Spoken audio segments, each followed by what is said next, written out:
Whoa, look at the sophisticated fellow. You alright guys, I'm Tom. I work on front of house at the Arch. And you're studying sports science, right? Yeah, I just finished my second year, so still got another year to go. Today we're going to do some core training. I like to write everything that I do down in my little book.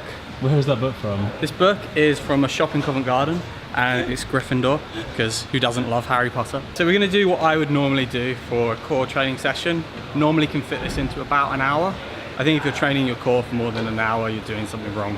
Everything is about core. You want to make sure that you can keep your feet on the wall, keep body tension. That is all anchored by your core.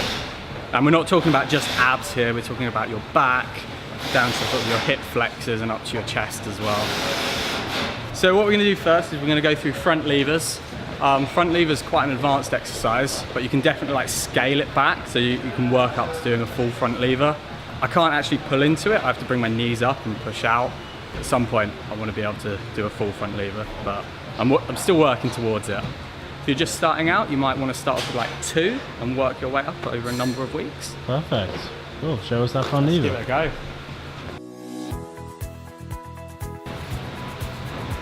Front lever is essentially, if you think about trying to do a plank but off a bar on your front, you're essentially trying to get into this position with everything in a complete plank.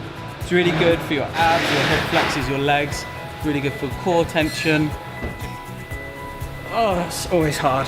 Trying to hold it maximally, so I think that was probably about 5 seconds, and then you get a stopwatch, start it off, and it gets to 45, you then try again. You know how I know you're good at training? How You do have you a fucking stopwatch. If you had a whistle, you'd be the god of training. It's a bit loud in here, Yeah, have a whistle, it might bit distract other people. It's not so good. Too nice. Oh, look at that core. Gee, man, you are absolutely shredded right now. Is that So okay? if you can only hold it for like 2 seconds, a second, probably what you want to do is bring it back to an easier level. So maybe with like a knee tucked really high, or just both knees tucked. And what you can do is like start just gently pushing one leg out. Knees come in, get into the position, and then just push one leg out really slowly. Really trying to push the hips up towards the sky. Try not to let them sag. Try and really push them up so that you're keeping that nice straight line throughout. Exercise number 2 is one that I nicked off Instagram. I saw it, and I think it's a great variation on doing front levers again. What you do is you bring your knees up to your chest, and then you're driving them out in front of you and basically doing a negative front lever. I normally go sort of 4 reps and do 4 sets. That's a really good one for climbing as well, because when you're sort of locking off and trying to flick your feet out, you want to be able to really hit the small footholds. It's a good one for training core for that. Tom, what time is it? It is superset time. Superset. What does that mean? Supersets are where you've got 2 exercises that are with opposing muscle groups. Yeah. So we're going to do 6 leg raises followed by 6 hyperextensions. It's getting all across your lower back here, which is really neglected in climbing. People think about just trying to force themselves into the wall. It's really important to avoid any sort of lower back injuries, that we strengthen our lower back. And it helps if you're on a computer all day. Yeah, massively as well. You know, Mm. because you're like this. Oh yeah, tell me about it. I do this a lot. What we're trying to do is not lift with our hip, because that's just getting our hip flexor. What we want to do is lift at our pelvis, so we're engaging our core as well. Then you take no break. What you want to do is, when you're down on the ground, you want to keep your nose right on the ground, hands behind the ears, and what you're aiming to do is not raise your head up, you're aiming to raise your shoulders up and keep your head in line with your shoulders. If you're just raising your head up like this, you're just going to get an awful headache. It's not going to be good. And now you take a break. And now you take your 45-second rest. The rest of the exercises we're going to do are all supersets. We're going to do a leg to bar and row. So what we do is we hang underneath the bar, bring our legs up, and then we're going to do 6 bar rows, and then we're going to drop down and do 10 ring press ups straight away. Again, you can make this easier by like having the bar closer to the ground and just doing the rows like that. So this is going to be 6 and 10. We do slightly more press ups because I'm much stronger at doing press ups than doing the rows. Okay. So you want to work again to like slight fatigue. What's it called? Leg to bar row. Leg to bar it's a row. variation on doing rows. Basically makes it a little bit harder. You try and get your legs above the bar, and then you sink your hips down to 90 degrees, so your legs 90 degrees with the body, and then you're aiming to bring the bar to your chest, keeping the elbows nice and tucked in. If any of you have ever been to the gym, you might have seen people do like rows with like an Olympic bar where you bring it like this. Mm-hmm. It's essentially the same thing, but more specific to climbing, because when you're in a roof, you might be having to pull yourself in while your legs are cut so you can get them on. So it's kind of a common theme with a lot of the exercises. I've tried to think about what could be applicable to climbing. Cool.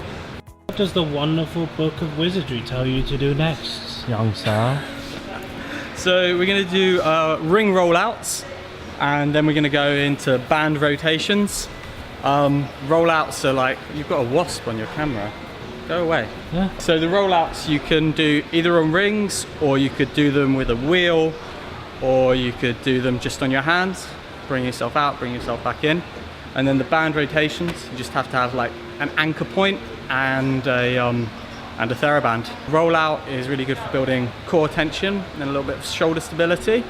And the rotation's really good because your core does two things, rotation and anti-rotation.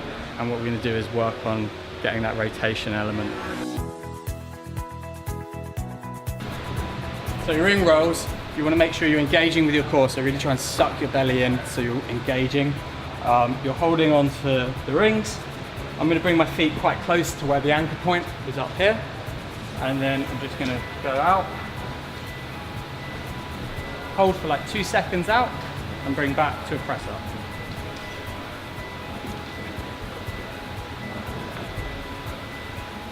Our band anchored in, we want to bring it out so it reaches our core and it's under tension.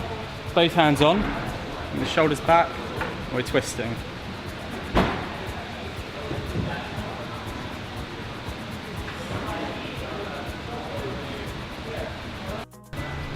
We're on the last superset. Tricep, it's a tricep. Tricep? Superset is 2, tricep is 3. Surely a tricep should be like a super duper set. So when we're doing ring rows, it's all about bicep and lat. Mm-hmm. When we're doing dips, it's about your pecs and your triceps. And then when we're doing crunches, it's about your abs again. Cool. So let's do this. Great thing about rings is, again, you can self-regulate. So if I'm feeling really fatigued, I can do my rows up here. If I'm not feeling so fatigued, I can do them down here. And what we're looking to do, gauge up the scapula and then pull.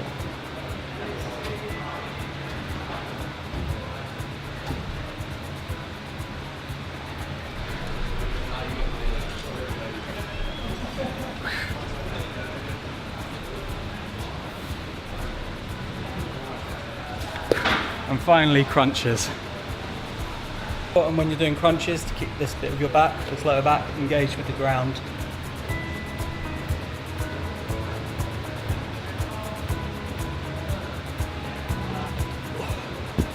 And then rest 2 to 3 minutes.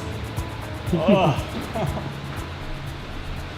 That was some really good information you dropped. It's crazy cheers. how much you know about it.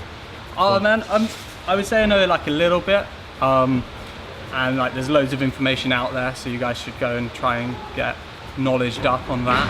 I would say what I've given you here is literally just a starting point for you to go out and get more into it. One thing I would say is like consistency is key when it comes to training.